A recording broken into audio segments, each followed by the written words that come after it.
जो विद्यार्थी मित्रों धोरण 12 चैप्टर नंबर 7 पी विभागना तत्वों में આપણે છેલ્લે લેક્ચર નંબર 16 માં આપણા પેમ્ફલેટના પ્રશ્ન નંબર 23 જેથી S100 સુધી ભણી ગયા હતા. આજે લેક્ચર નંબર 17 માં 23 P થી આગળ વધીએ એ પહેલા 23 અરે S100 જે હતો S100 એનું બહુ મહત્વનો છે. બોલો કાર્બન મોનોક્સાઇડના પરિમાપનમાં ઉપયોગી સંયોજન જણાવો.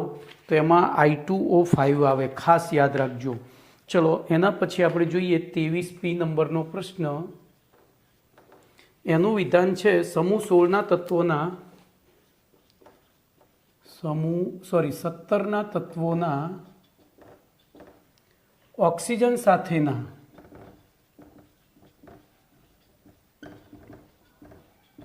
સંયોજનોના ઉપયોગો જણાવો.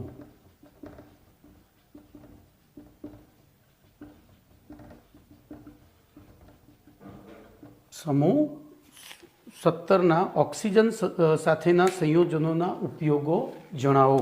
બોલો હવે સમૂહ 17ના ઓક્સિજન સાથેના સંયોજનો કયા? તો સૌથી પહેલું તો OF2 અને O2F2 આ ફ્લોરિનના ઓક્સિજન સાથેના સંયોજનો. એવી રીતે ક્લોરિનના ઘણા છે પણ એમાંથી ClO2 બહુ ઉપયોગી છે. પછી આયોડિનના I2O4, I2O5 અને I2O7 આ ત્રણ છે. હવે આના ઉપયોગો જણાવીએ તો આ જે OF2 બરોબર O2F2 જે છે તો O2F2 એ ન્યુક્લિયર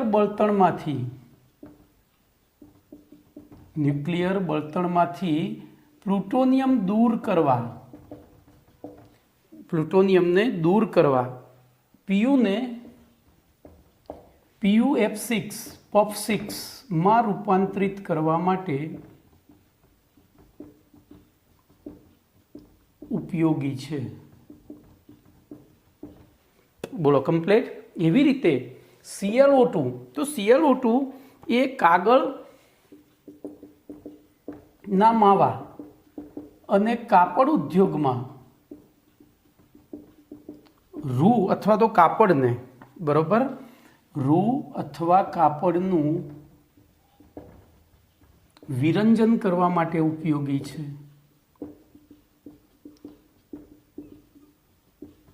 ઓકે. અને છેલ્લો I2O5, I2O4 અને I2O7 એ પ્રબળ ઓક્સિડેશન કરતા તરીકે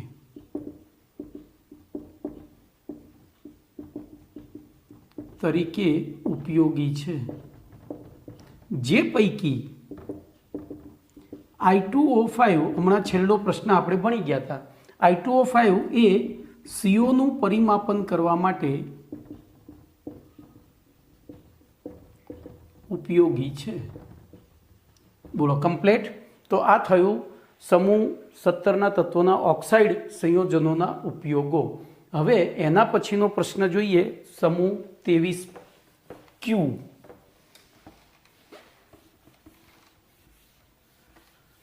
તો 23Qનું વિધાન આ રીતનું છે, ધ્યાન રાખજો. જે તમે ઓલરેડી ભણી ગયા છો. બોલો સમૂહ 17ના તત્વો પૈકી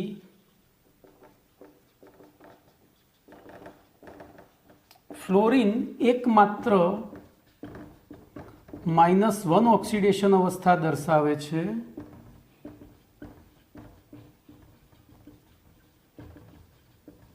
જ્યારે બાકીના હેલોજન તત્વો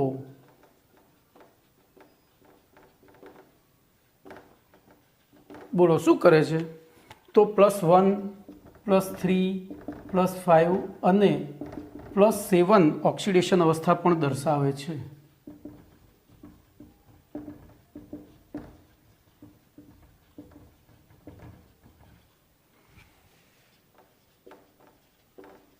સમજાવો અથવા કારણ આપો. બોલો આવો પ્રશ્ન પૂછાય તો શું કરીશું? આ સ્વાધ્યાયનો કોયડો છે પાઠ્યપુસ્તકનો.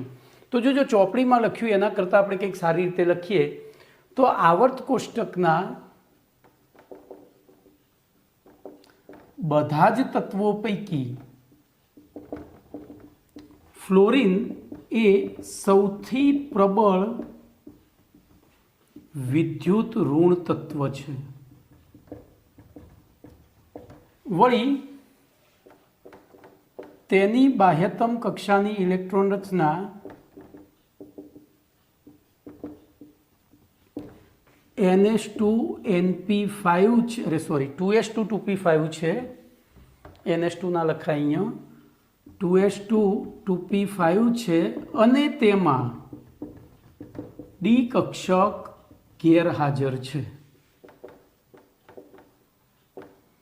આથી ફ્લોરિન અન્ય તત્વો સાથે જોડાય ત્યારે એક ઇલેક્ટ્રોન મેળવે છે અથવા એક ઇલેક્ટ્રોનની ભાગીદારી કરે છે, ઇલેક્ટ્રોનની ભાગીદારી કરે છે અને પોતાની વધુ વિદ્યુત ઋણતાના કારણે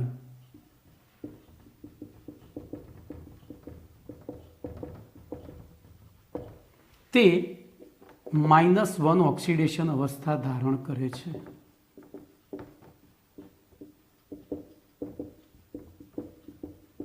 બરોબર.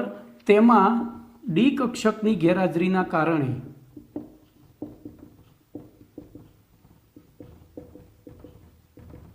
તે એકથી વધુ સંયોજકતા દર્શાવી શકતું નથી.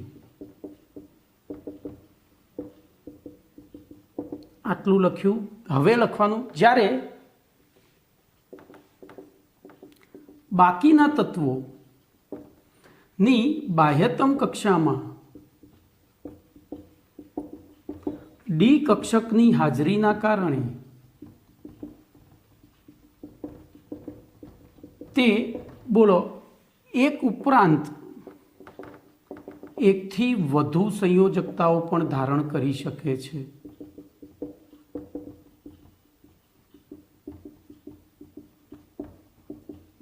આથી તે +1 +3 +5 અને +7 ઓક્સિડેશન અવસ્થાઓ પણ દર્શાવે છે.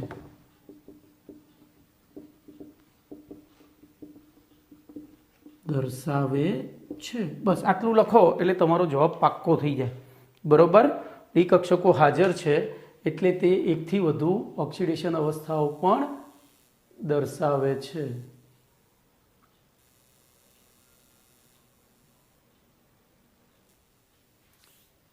ચલો એના પછીનો પ્રશ્ન જોઈએ. તો એના પછીનો પ્રશ્ન છે, ક્લોરીન વિશે બધી માહિતી છે. હવે પ્રશ્ન નંબર SQ101. તો આપણે એ SQ101 ને બધા પ્રશ્નો વર્બલી જ ચલાવીશું, બોર્ડ ઉપર લખતા નથી. તો જોઈએ. S101 ક્લોરીનની શોધ કોણે કરી હતી અને કેવી રીતે કરી હતી? તો ધ્યાન રાખજો, 1774માં સીલે નામના વૈજ્ઞાનિકે MnO2 અને HCl, જો આજે પણ પ્રયોગશાળામાં આપણે એ રીતે જ HCl બનાવીએ છીએ, તો MnO2 અને HCl વચ્ચેની પ્રક્રિયા દ્વારા ક્લોરીન બનાવ્યો હતો. પછી 102 નંબરનો પ્રશ્ન છે, ક્લોરીનનું નામ કોણે અને ક્યારે સૂચવ્યું હતું? ક્લોરીનનું નામ કોણે અને ક્યારે સૂચવ્યું હતું, અથવા તો ક્લોરીન નામ કોણે અને ક્યારે સૂચવ્યું હતું? તો ગ્રીક ભાષામાં ક્લોરોસ શબ્દનો અર્થ થાય લીલાશ પડતો પીળો. આથી 1810માં ડેવી નામના વૈજ્ઞાનિકે ક્લોરીનનો રંગ લીલાશ પડતો પીળો હોવાના કારણે એને ક્લોરીન એવું નામ આપ્યું હતું. બરોબર. પછી પ્રયોગશાળાના અને ઔદ્યોગિક ધોરણે ક્લોરીન વાયુની બનાવટ. તો પ્રશ્ન નંબર 24A ધ્યાન અહીંયા રાખજો. પ્રશ્ન નંબર 24A. તો પ્રયોગશાળામાં બરોબર અને ઔદ્યોગિક ધોરણે Cl2 વાયુની બનાવટ સમજાવો. તો ધ્યાન રાખજો, હાલ મેં તમને કહ્યું હતું એ પ્રમાણે બોલો. પહેલું આપણે લખીશું પ્રયોગશાળામાં.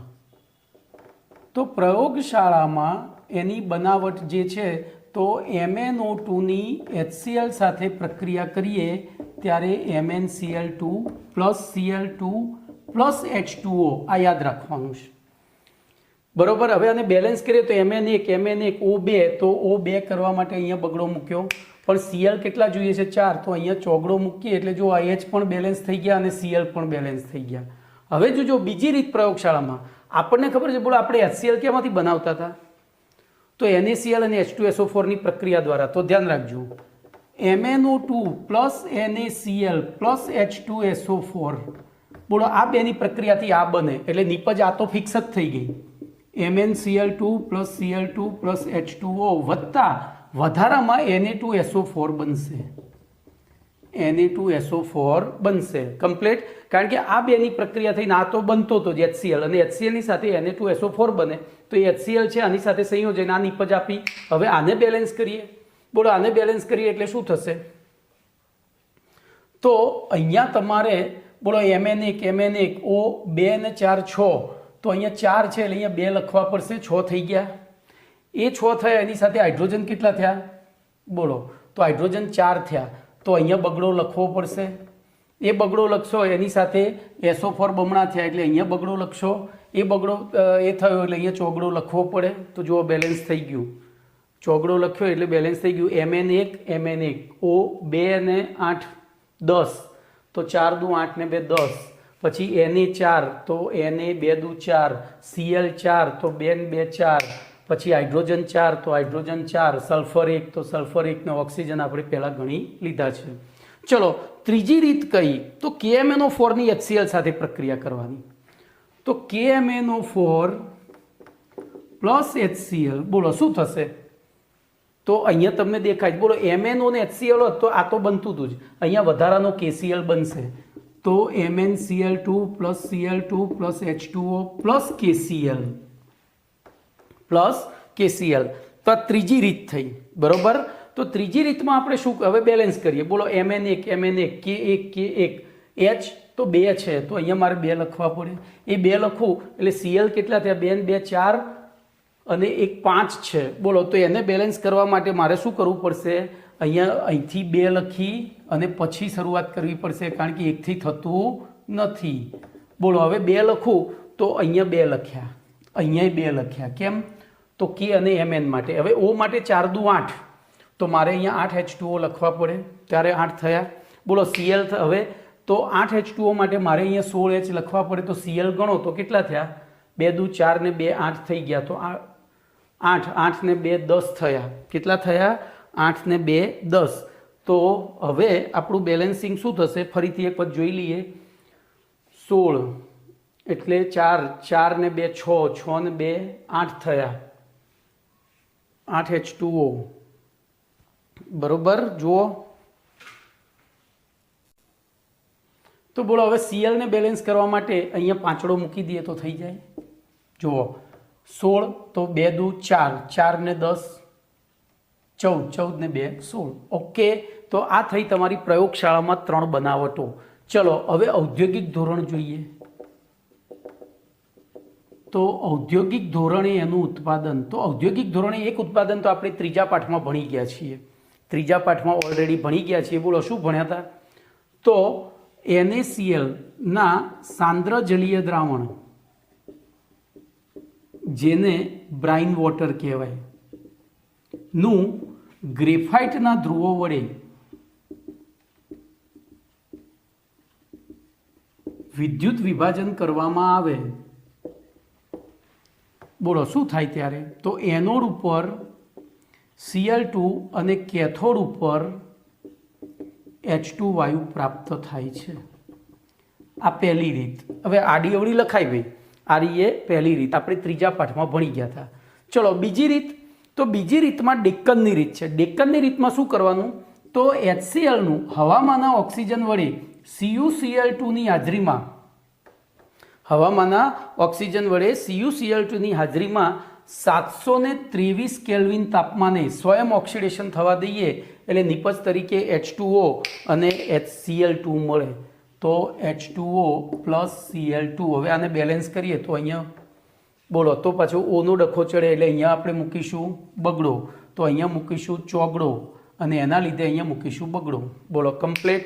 તો આ થઈ પ્રયોગશાળામાં અને ઔદ્યોગિક ધોરણે ક્લોરીનના બનાવટની રીતો. બોલો કમ્પ્લીટ. ચલો એના પછી ક્લોરીનના ગુણધર્મો 24B, પ્રશ્ન નંબર 24B.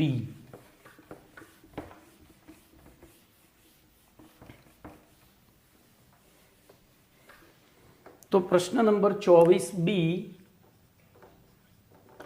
એમાં આપણે જોઈશું તો ક્લોરીનના ભૌતિક ગુણધર્મો જણાવો. ક્લોરીનના ભૌતિક ગુણધર્મો જણાવો.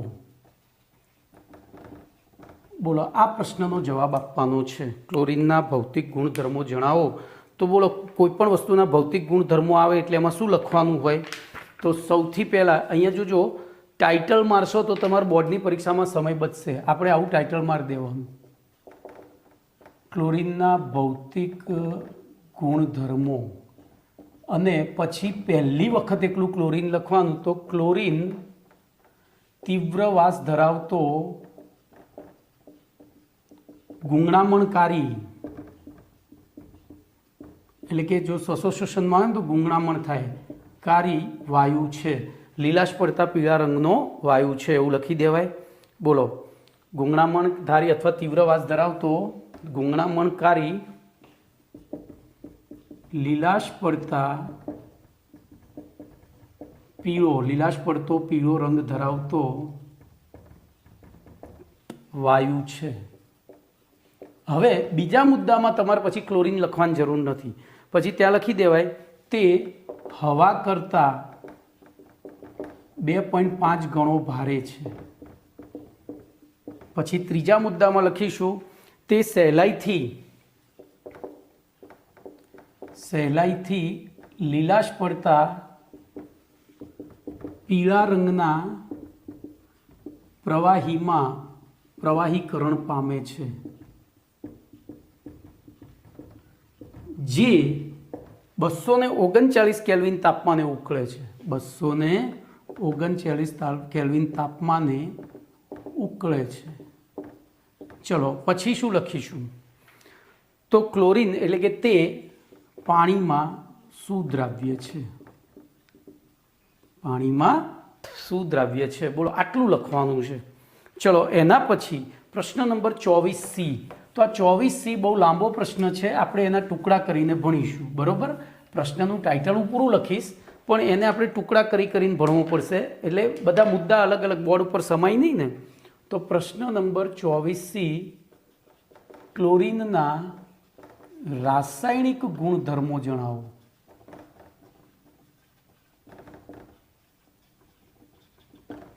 બરોબર, તો રાસાયણિક ગુણધર્મોમાં આપણે સૌથી પહેલાં લઈશું એની એ ધાતુ અને અધાતુઓ સાથેની પ્રક્રિયા. તો જો ધાતુઓ આપણા આવર્ત કોષ્ટકમાં 3 વિભાગમાં છે, S, P અને D. તો આપણે અહીંયા 3 ધાતુ લઈશું. બોલો S વિભાગની Na લઉં, P વિભાગની એલ્યુમિનિયમ લઉં અને D વિભાગની Fe લઈ લઉં. બોલો આની સાથે Cl2ની પ્રક્રિયા કરું તો આમની સ્થાયી ઓક્સિડેશન અવસ્થા પ્રમાણે બોલો અહીંયા શું બને? NaCl. પછી આની સ્થાયી ઓક્સિડેશનમાં +3 છે તો AlCl3, આની પણ +3 છે તો FeCl3 બને. હવે બેલેન્સ કરવા માટે તમારે શું કરવું પડે? અહીંયા બગડો, પછી અહીંયા તગડો, અરે બગડો જ લખો અને અહીંયા બગડો લખો. તો અહીંયા 2, અહીંયા 3 દુ 6 એટલે 3, અહીંયા બગડો ને અહીંયા બગડો. બોલો કમ્પ્લીટ. એવી રીતે આ ધાતુ સાથે થઈ. હવે અધાતુમાં 2 અધાતુ લેવાની, ફોસ્ફરસ અને સલ્ફર. તો P4 + Cl2 જો મર્યાદિત માત્રામાં હોય તો PCl3 બનાવે, અને P4 + Cl2 વધુ માત્રામાં હોય તો PCl5 બનાવે. અને પછી સલ્ફરની Cl2 સાથે પ્રક્રિયા કરો તો H2Cl2. હવે આને બેલેન્સ કરવું હોય તો બોલો અહીંયા ચોગડો મૂકીએ એટલે 4 તરી 12, 4 તરી 12 એટલે અહીંયા 6, અહીંયા ચોગડો મૂકીએ તો 5 ચોક 20 તો 10, અને અહીંયા બગડો મૂકી દો એટલે બેલેન્સ થઈ ગયું. તો આ થઈ એની ધાતુ અને અધાતુ સાથેની પ્રક્રિયાઓ. ચલો એના પછી હાઇડ્રોજન અને તેના સંયોજનો સાથેની પ્રક્રિયા. જો બીજો મુદ્દો લખીશું H અને તેના સંયોજનો સાથેની પ્રક્રિયાઓ.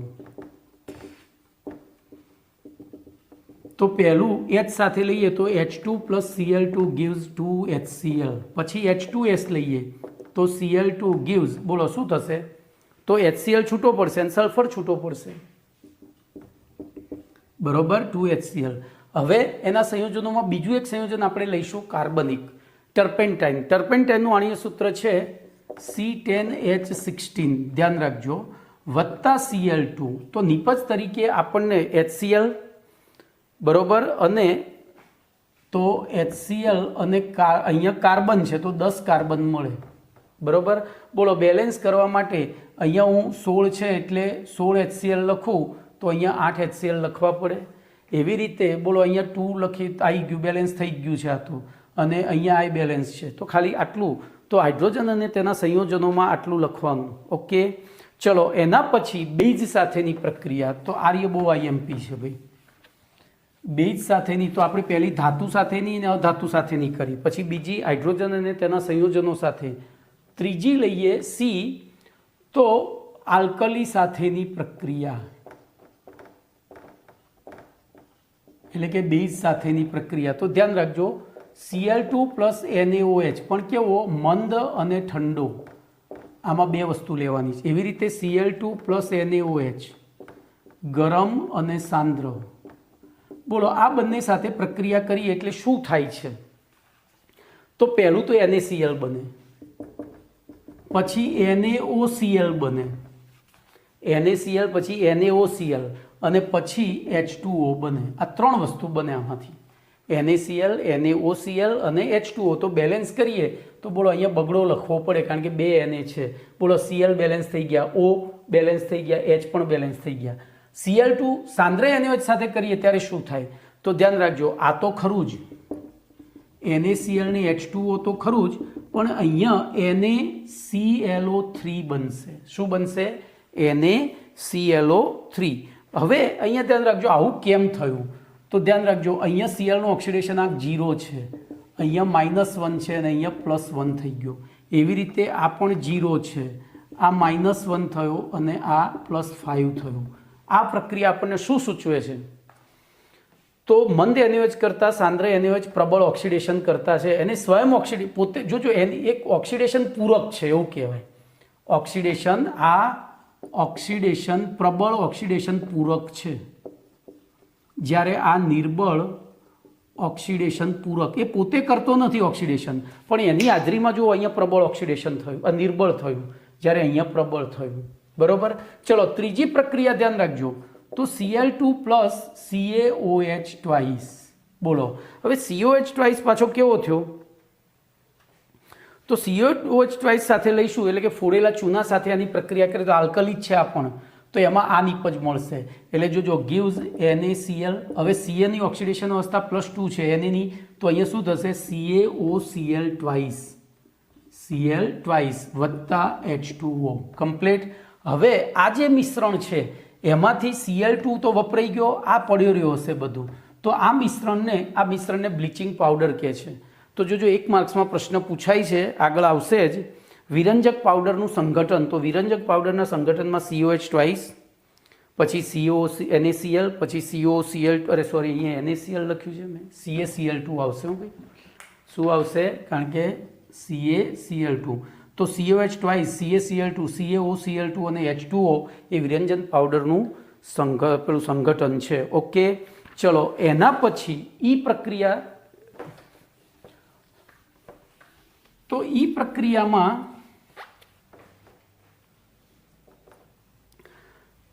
હાઇડ્રોકાર્બન સાથેની પ્રક્રિયા, હાઇડ્રોકાર્બન સાથેની તો 11મા ધોરણના 12મા 13મા પાઠમાં આપણે ભણી ગયા છીએ. હાઇડ્રોકાર્બન સાથેની પ્રક્રિયા, બોલો એમાં શું કરીશું? તો CH4 ની, બરોબર, Cl2 સાથે પ્રક્રિયા કરીએ તો CH3Cl અને HCl બનતું હતું, યાદ છે? સૂર્યપ્રકાશની હાજરીમાં UV.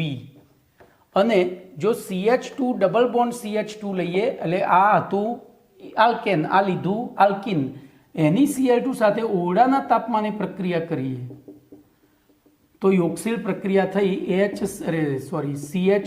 CH2 અને બે બાજુ Cl જોડાઈ જાય, બે બાજુ Cl જોડાઈ જાય, પાઇબંધ તૂટીને, યાદ આવે છે? તો આ પાઇબંધ તૂટ્યો, બે જગ્યાએ એક Cl જોડાયું. તો આ થઈ હાઇડ્રોકાર્બન સંયોજન સાથેની પ્રક્રિયા. હવે એના પછી જો પ્રક્રિયાઓ પૂરી થઈ, હવે પોતે પોતાનું શું કરે છે એ જોઈએ. તો પોતે જોઈએ તો લાંબા સમયગાળા સુધી પડી રહેલું ક્લોરીન જળ, લાંબા સમયગાળા સુધી પડી રહેલું ક્લોરીન જળ એ શું કરશે?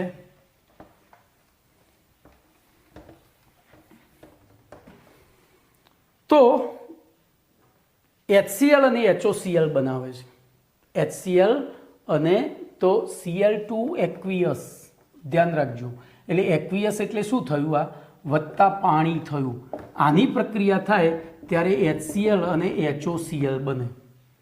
Cl2 પ્લસ H2O, આપણે જળ, ક્લોરીન જળ એટલે પાણીમાં ઓગળેલું ક્લોરીન. તો જો પ્રક્રિયા બેલેન્સ થઈ ગઈ કમ્પ્લીટ. એમાં પાછું આ HOCl પાછું વિઘટન પામે, બરોબર, સ્વયં વિઘટન. HCl અને નવજાત ઓક્સિજન આપે છે, નવજાત ઓક્સિજન આપે છે. અને આ નવજાત ઓક્સિજન એ આ ક્લોરીનના વિરંજન કરતા ગુણધર્મ માટે જવાબદાર છે. એ ક્લોરીનના વિરંજન કરતા ગુણધર્મ માટે જવાબદાર છે. તો આ થયો તમારો લાંબા એની વિરંજન કરતાનો ગુણધર્મ, રાસાયણિક ગુણધર્મ. ચલો એના પછી આગળનું જે છે કેટલાક સંયોજનોની વાત છે. તો ફેરસ સલ્ફેટ, ધ્યાન રાખજો, FeSO4. એવી રીતે સોડિયમ સલ્ફાઇડ Na2SO3, આની જો ક્લોરીન સાથે પ્રક્રિયા કરીએ, એટલે કે ક્લોરીનની આમની સાથે પ્રક્રિયા કરવામાં આવે, અહીંયા સાંદ્ર સલ્ફ્યુરિક એસિડની હાજરીમાં, ભાઈ હો, અહીંયા સલ્ફ્યુરિક એસિડની હાજરીમાં, અહીંયા પાણીની હાજરીમાં, તો શું બને છે? તો આ ફેરસ હતું +2 હતું, એનું +3 થઈ જાય છે. એટલે કે Fe2SO4 થ્રાઇસ બને છે. શું બને છે? Fe2SO4 થ્રાઇસ અને 2HCl છૂટા પડે છે. આ 2H, આ Cl લઈને જતો રહ્યો ને S અહીંયા આવી ગયો, એટલે Fe2SO4 અહીંયા બગડો મૂકી દો એટલે Fe2SO4 થ્રાઇસ. એવી રીતે નીચે શું થાય? તો જેમાં Fe2SO4 થ્રાઇસ બન્યું એમાં Na2SO4 બનશે, સોડિયમ સલ્ફેટ, અને 2 અણુ HCl છૂટવો પડશે. તો આ 2H 2Cl લઈને જતા રહે, એનો અહીંયા આવી ગયો. બોલો કમ્પ્લીટ. એવી રીતે જો આગળનો પ્રશ્ન છે એ SO2 અને I2, SO2 અને I2. તો અહીંયા જલીય દ્રાવણ લેવાનું છે, 2H2OCl2 અને 6H2OCl2. આ તમારે યાદ રાખવું પડે. તો SO2ના ક્લોરીન જળ સાથે પ્રક્રિયા કરીએ ત્યારે એમાંથી H2SO4, જોજો H2SO4, તો વધ્યું શું ભાઈ? 2H અને 2Cl વત્તા HCl. એવી રીતે અહીંયા HiO3, આયોડિક એસિડ બને. શું બને? HiO3. તો એવી રીતે બેલેન્સ કરવા જઈશું તો અહીંયા જોજો, અને બાય પ્રોડક્ટ તરીકે તો HCl જ મળે. તો અહીંયા 10 HCl, અહીંયા 2 HiO3, બરોબર. એટલે જો 6 દુ 12 એટલે થઈ ગયા. અને I2 અહીંયા 6H2O અને 5Cl2, કારણ કે ક્લોરીન 10 થયા ને. એવી રીતે ઉપરની પ્રક્રિયાને બેલેન્સ કરવા જઈએ તો અહીંયા 2H2O અને અહીંયા 2HCl પતી ગયું. ઓકે, તો આ થઈ એની. હવે એના પછી છેલ્લો ગુણધર્મ એના વિરંજન કરતાનો ગુણધર્મ. તો ક્લોરીન શક્તિશાળી વિરંજન કરતા છે, અને એ કેવી રીતે થાય છે તો આપણે ભણી ગયા આગળ. બોલો, Cl2 પ્લસ H2O, એમાંથી પહેલું બને HCl અને HOCl. આ HOClનું આગળ વિઘટન થઈ HCl પ્લસ નવજાત ઓક્સિજન, એટલે સીધું આ રીતનું કરાય, 2HCl પ્લસ O. અને આ નવજાત ઓક્સિજન છે એ રંગીન પદાર્થના સંપર્કમાં આવે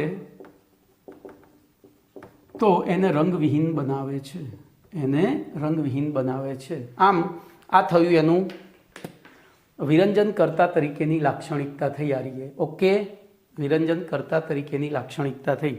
હવે પ્રશ્ન નંબર 24D છે, ક્લોરીન વાયુના ઉપયોગો જણાવો. ધ્યાન રાખજો, ક્લોરીન વાયુના ઉપયોગો જણાવો. તો પ્રશ્ન નંબર 24D,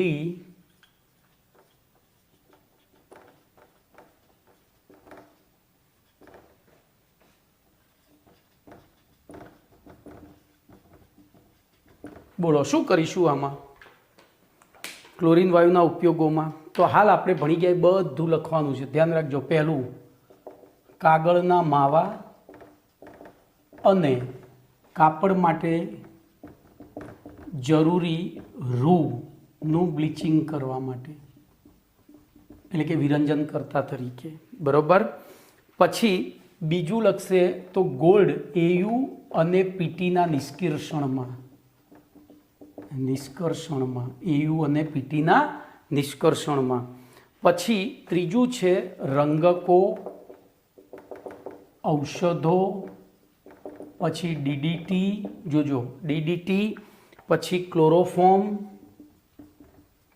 બરોબર, કાર્બન ટેટ્રાક્લોરાઇડ વગેરે જેવા સંયોજનોની બનાવટમાં, બરોબર, વગેરે જેવા સંયોજનોના ઉત્પાદનમાં. પછી તો પીવાના પાણીને રોગાણુ રહિત બનાવવા માટે, પીવાના પાણીને રોગાણુ રહિત બનાવવા માટે. અને છેલ્લો બહુ મહત્વનો છે ભાઈ ફોસ્જીન એટલે COCl2. પછી બીજો છે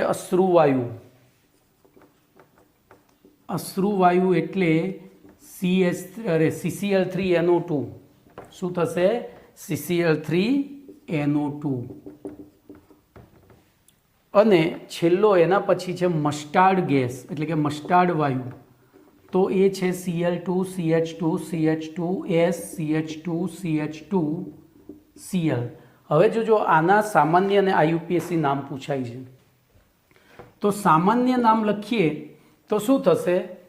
તો જોજો આલ્ફા બીટા તો બીટા ક્લોરો, બરોબર, બીટા ક્લોરો ડાઇઇથાઇલ થાયોઇથર, બીટા ક્લોરો ડાઇઇથાઇલ, બરોબર, બીટા ડાઈ, એક મિનિટ, આ રીતે લખવું પડશે, બીટા ડાઇક્લોરો ડાઇઇથાઇલ થાયોઇથર. આ એનું સામાન્ય નામ થયું. બીટા અથવા તો બીટા ડેશ એ રીતે પણ લખાય, બીટા ડેશ ડાઇક્લોરો ડાઇથાઇલ થાયોઇથર. બોલો આનું શોર્ટ નામ લખીએ તો શું થાય? તો ડીડી, બરોબર, DDETM DDET. તો આવું પૂરું નામ પૂછાય. DDET નું પૂરું નામ શું છે? તો ડાઇક્લોરો ડાઇથાઇલ થાયોઇથર, ડાઇક્લોરો ડાઇથાઇલ થાયોઇથર. ચલો એનું IUPAC નામ લખીએ તો IUPAC નામમાં થશે 2-chlorothiooethoxy, 2-chlorothiooethoxy, 2-chloroethane,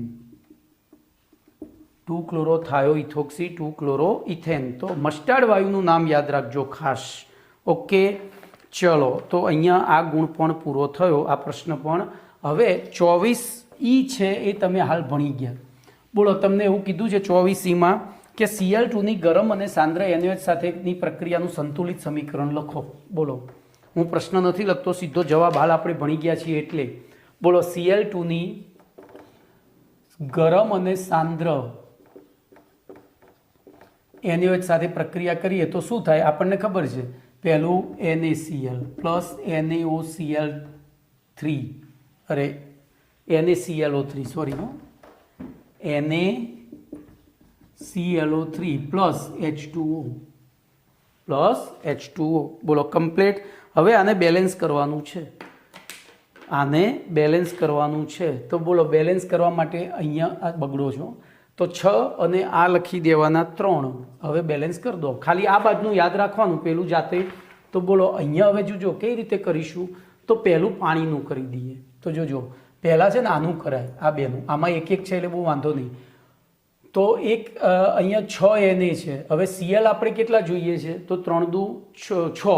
તો બોલો હું અહીંયા 5 મૂકું એટલે 5 અને 1 6 થઈ ગયા. Cl ને Na 2. હવે O જુઓ તો O 6 છે એટલે તગડો મૂકું, બરોબર.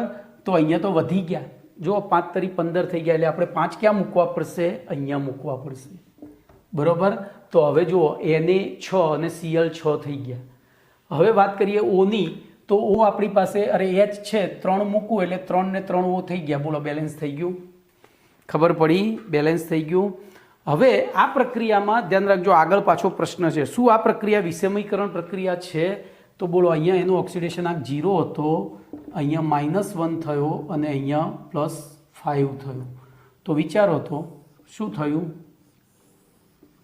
આ થયું રિડક્શન, આ થયું ઓક્સિડેશન. એટલે કે હા, આ પ્રક્રિયા વિષમીકરણ પ્રક્રિયા છે. ઓકે, ચલો એના પછી પ્રશ્ન 24F એ પણ આપણે રિપીટ થઈ રહ્યો છે કે ક્લોરીનના વિરંજન ક્રિયા માટેના કારણો જણાવો. બોલો, ક્લોરીનની વિરંજન ક્રિયા માટેનું કારણ શું હતું? હાલ આપણે ભણી ગયા. તો ક્લોરીન જળ એટલે કે Cl2H2O, બોલો એમાંથી શું બનતું હતું? HCl + HOCl. એ પાછો આગળ વિઘટન પામીને HCl + O નવજાત O બનાવતો હતો. તો આપણે Cl2 + H2O gives 2HCl + O લખી શકીએ.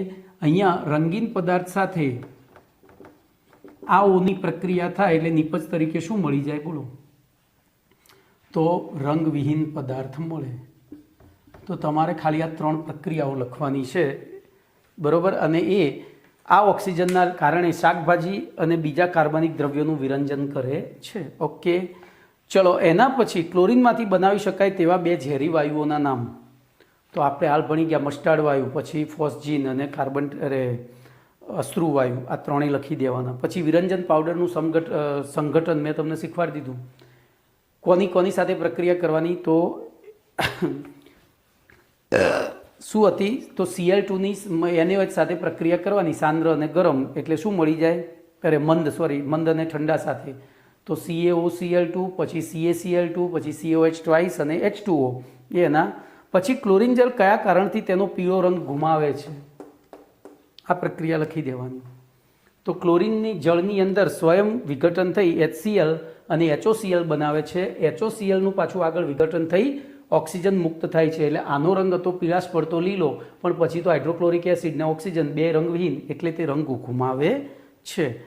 બરોબર. અને આ જ ઓક્સિજન તેના વિરંજન કરતા ગુણધર્મો માટે પણ જવાબદાર છે.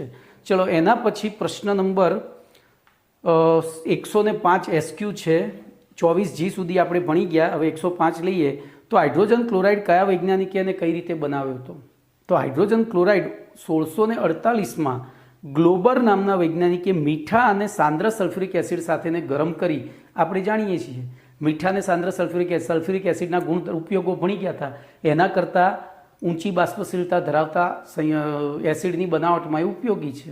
ઓકે, ચલો તો અહીંયા આપણે લખીશું કે મીઠું અને સાંદ્ર સલ્ફ્યુરિક એસિડ વચ્ચેની પ્રક્રિયા દ્વારા સૌપ્રથમ હાઇડ્રોજન ક્લોરાઇડ બનાવ્યો હતો. ચલો એના પછી હાઇડ્રોજન ક્લોરાઇડ એ હાઇડ્રોજન અને ક્લોરીનનું સંયોજન છે એવું કયા વૈજ્ઞાનિકે દર્શાવ્યું હતું? તો એવું 1810માં ડેવી નામના વૈજ્ઞાનિકે દર્શાવ્યું હતું. આ ડેવીએ 2 કાર્ય કર્યા છે, ક્લોરીન અને હાઇડ્રોજન ક્લોરાઇડ 2 સમજાયા છે, એમના નામકરણ આપ્યા છે. બરોબર. ચલો હવે એના પછી પ્રશ્ન નંબર 25A જોઈએ. પ્રશ્ન નંબર 25A.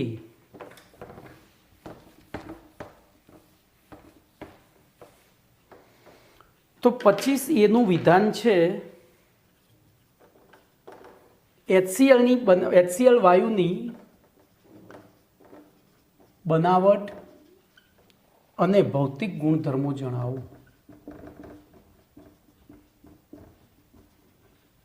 બોલો, બનાવટ અને ભૌતિક ગુણધર્મો લખો અથવા જણાવો. તો સૌથી પહેલા બનાવટ તો હાલ આપણે ભણી ગયા.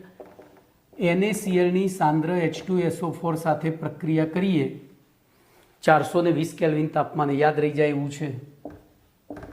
તો બોલો HCl અને Na2SO4 બને. એટલે અહીંયા બગડો મૂકી દેવાનો, અહીંયા બગડો મૂકી દેવાનો. બોલો કમ્પ્લીટ. હવે જો આ પ્રક્રિયા 2 તબક્કામાં થાય છે. આ પ્રક્રિયા 2 તબક્કામાં થાય છે, ધ્યાન રાખજો. એમાંથી MCQ છે. પહેલો તબક્કો, તો NaClના પહેલા અણુની સાંદ્ર H2SO4 સાથે પ્રક્રિયા થાય એટલે NaHSO4 અને HCl બને. બીજા તબક્કામાં ફરીથી કોની સાથે થાય? તો NaHSO4 સાથે, અને પછી Na2SO4 અને HCl બને. બરોબર.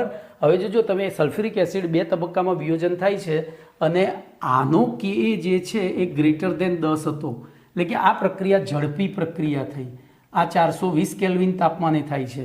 નીચેની પ્રક્રિયા એનાથી ડબલ તાપમાને 823 કેલ્વિન, એટલે કે આ ધીમી પ્રક્રિયા છે. અને ધીમી હોય તો વેગ નિર્ણાયક પ્રક્રિયા કઈ થાય? તો જો આમાંથી નીકળતો MCQ, બોલો આ પ્રક્રિયા માટે વેગ બરાબર શું થાય? તો આ ધીમો છે એટલે K કૌંસમાં NaCl ઇન્ટુ NaHSO4 થાય. પણ NaHSO4 એ આપણો પ્રક્રિયક નથી, એ તો મધ્યવર્તી નિપજ છે, અને તેના કારણે આપણે આનો સંતુલન અચળાંક લઈને તો K બરાબર NaHSO4 into HCl upon NaCl લેવું પડે. અહીંયા K ડેશ લખું તો એ મૂલ્ય આમાં મૂકીએ તો K into K dash into NaCl into NaHSO4ની જગ્યાએ, બોલો 1 મિનિટ મારી ભૂલ થઈ ભાઈ, આપણે હજુ સૂત્રનો કરતા આને કરવાનો રહી ગયો. HCl અને H2O બે આવશે, NaCl ને H2SO4. તો એમાં સૂત્રનો કરતા NaHSO4 ને કરીએ તો બોલો K dash into NaCl into H2SO4 upon, બોલો શું થશે? HCl. તો આ કિંમતો અહીંયા મૂકવી પડે. તો K ડેશ આવી ગયો, પછી NaCl into H2SO4 upon HCl. તો બોલો શું થશે? K ઇન્ટુ K ડેશ એટલે આપણે નવો K ડબલ ડેશ લઈ લઈએ, NaCl નો square into H2SO4 upon HCl. તો જોજો આમાંથી MCQ પૂછાય કે આ પ્રક્રિયાનો કુલ ક્રમ કેટલો છે? તો કુલ ક્રમ 2 છે, કારણ કે આ ઉપર જાય એટલે ઘાત એક એ થઈ જવાની. તો કુલ ક્રમ 2 છે, અને NaClના સંદર્ભમાં એ કયા ક્રમની છે? તો 2 એના જ સંદર્ભમાં દ્વિતીય ક્રમની, જ્યારે H2SO4ના સંદર્ભમાં પ્રથમ ક્રમની. જો MCQ જોરદાર છે કે NaCl અને H2SO4 વચ્ચેની પ્રક્રિયા દ્વારા HCl બનાવવાની પ્રક્રિયા એ, બોલો કુલ એનો ક્રમ 2 છે, NaClના સંદર્ભમાં એનો ક્રમ 2 છે, તો H2SO4ના સંદર્ભમાં ક્રમ કેટલો થશે? તો બોલો 1 થાય. અને કુલ ક્રમ 2 કેમ થયો? તો આ ઉપર જશે એટલે ઘાત ઉડી જાય ને. ઓકે, એટલે 2 ક્રમ થાય એનું. ઓકે, તો અહીંયા તમારો 25 એ પ્રશ્ન અડધો પત્યો. બરોબર, આપણે એની બનાવટ શીખ્યા. હવે ગુણધર્મોમાં જોઈએ તો એકદમ સહેલા ગુણધર્મો છે, કારણ કે આપણે લેબોરેટરીમાં હાઇડ્રોક્લોરિક એસિડ જોયેલો છે. જો કે એ હાઇડ્રોક્લોરિક એસિડ છે, ભાઈ હાઇડ્રોજન ક્લોરાઇડ વાયુ નથી, પણ હાઇડ્રોજન ક્લોરિક એસિડ રંગવિહીન હોય. બરોબર, એનો એ આપણને સૂચવે છે કે HCl પણ કેવો હોવો જોઈએ? રંગવિહીન વાયુ. તો જોજો એના ગુણધર્મોમાં આપણે લખી શકીએ તે રંગવિહીન તીવ્ર વાસવાળો વાયુ છે. તો ગુણધર્મો, બોલો ટાઇટલ આપ્યું, એમાં લખીએ હવે પહેલો ગુણધર્મ. તો આ રીતે લખાય, HCl રંગવિહીન તીવ્ર વાસ ધરાવતો વાયુ છે. ચલો પછી બીજું શું લખીશું? તીવ્ર વાસ ધરાવતો વાયુ છે. પછી HCl સહેલાઈથી પ્રવાહીકરણ પામે છે અને તેના પ્રવાહી સ્વરૂપનું અથવા તો અવસ્થાનું, બોલો ઉત્કલન બિંદુ કેટલું છે ભાઈ? સોરી, અહીંયા ઠાર બિંદુ આવશે. ઉત્કલન બિંદુ 189 કેલ્વિન, સોરી 189 કેલ્વિન, અને ઠાર બિંદુ, તો ઠાર બિંદુ એનું 159 કેલ્વિન છે. તો 189 કેલ્વિનથી નીચા તાપમાને એ રંગવિહીન પ્રવાહી છે, અને ઠાર બિંદુ 159 કેલ્વિનથી નીચા તાપમાને તે રંગવિહીન સ્ફટિકમય ઘન પદાર્થ છે. આ યાદ રાખજો, રંગહીન સ્ફટિકમય ઘન પદાર્થ છે. ઓકે, તો આ થયા એના ગુણધર્મો. હવે આગળ જઈએ તો પ્રશ્ન નંબર 25B.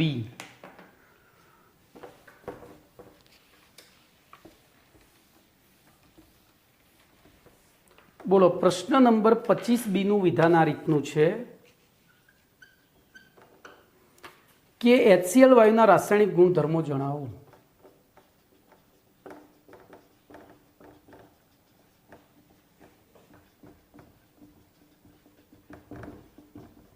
બોલો શું કરીશું?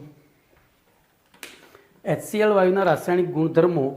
તો પહેલો, HCl પાણીમાં સંપૂર્ણ દ્રાવ્ય છે. કેમ ભાઈ? બોલો કેમ દ્રાવ્ય હશે?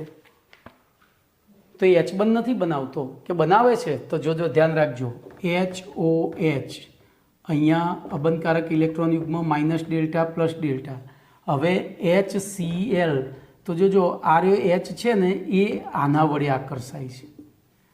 તો આ MCQ પૂછાય છે. આ MCQ પૂછાય છે. આ H અહીંયા નથી આકર્ષાતો, જોજો આ આકર્ષાય છે. ખબર પડી? તો જોજો MCQ પૂછાય HF અને પાણી, HCl અને પાણી, બોલો આ બંનેમાં રચાતા એમના બે અણુ વચ્ચે રચાતા H બંધની સંખ્યા. તો જો અહીંયા F હોત ને તો I રચત, તો અહીંયા બે H બંધ થાય બે અણુ વચ્ચે. જ્યારે અહીંયા Cl છે તો Cl સાથે જોડાયેલો હાઇડ્રોજન ધન વીજભારિત ગણાતો નથી, તો એક જ H બંધ રચે છે. કેટલો? અને એના કારણે HF કરતાં HClની પાણીમાં દ્રાવ્યતા કેવી છે? ઓછી. બોલો કારણ ખબર પડી? તો કારણ અહીંયા હું બોલ્યો છું એ જ તમારે લખવાનું. કારણ કે સંપૂર્ણ દ્રાવ્ય છે, કારણ કે તેમાં પાણી અને HClના અણુ વચ્ચે એક H બંધ રચાય છે. બરોબર? આથી તે સંપૂર્ણ દ્રાવ્ય છે. તેમ છતાં તેની HF કરતાં દ્રાવ્યતા ઓછી છે, કારણ કે HF અને પાણીના જથ્થામાં HF અને પાણીના અણુ વચ્ચે બે H બંધ રચાય છે, જ્યારે અહીંયા એક જ રચાય છે. ચલો, તો અને એ નીચે પ્રમાણે આયનીકરણ પામે છે. તો HCl gas plus H2O liquid gives H3O plus aqueous plus Cl minus aqueous. તો ઓગળીને આ રીતે આયનીકરણ પામે છે. અને એનો Ka જોજો, આનો આયનીકરણ અચળાંક 10⁷ છે, એટલે કે ખૂબ જ વધારે છે, એટલે કે તે પ્રબળ વિદ્યુત વિભાજ્ય તરીકે વર્તે છે. ચલો, બી HClનું જલીય દ્રાવણ હાઇડ્રોક્લોરિક એસિડ તરીકે ઓળખાય છે. આવી ગયું? HClનું જલીય દ્રાવણ અને તેના વિયોજનનું આપણે ઉપર લખ્યું છે, વિયોજન અચળાંકનું મૂલ્ય ખૂબ જ ઊંચું છે, જે દર્શાવે છે કે તે પ્રબળ વિદ્યુત વિભાજ્ય છે. શું છે? પ્રબળ વિદ્યુત વિભાજ્ય, એટલે કે પ્રબળ એટલે કે પ્રબળ એસિડ છે. કમ્પ્લીટ પ્રબળ એસિડ છે. તે NH3 સાથે પ્રક્રિયા કરી, બેઝ સાથે પ્રક્રિયા કરી NH4Cl ના ધુમાડા આપે છે. આપણે અહીંયા પ્રક્રિયા લખી દેવાની. HCl plus NH3 gives NH4Cl. ચલો, પછી C જોઈએ. તો 3 મોલ HCl અને 1 મોલ HNO3, એટલે કે 3:1 પ્રમાણમાં આ મિશ્રણ છે અને એક્વારિજિયા કહે છે. શું કહે છે? એક્વારિજિયા. બરોબર, જેને અમ્લરાજ પણ કહેવાય ગુજરાતીમાં.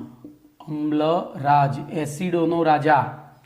જોજો, સલ્ફ્યુરિક એસિડ એ રસાયણોનો રાજા છે, જ્યારે આ એસિડનો રાજા છે. જ્યારે જ્યારે આ પ્રશ્ન પૂછાયો નીચેના પૈકી કોણ અમ્લરાજ છે, એટલે લોકો સલ્ફ્યુરિક એસિડ લખીને આવે, પણ એ રસાયણોનો રાજા છે.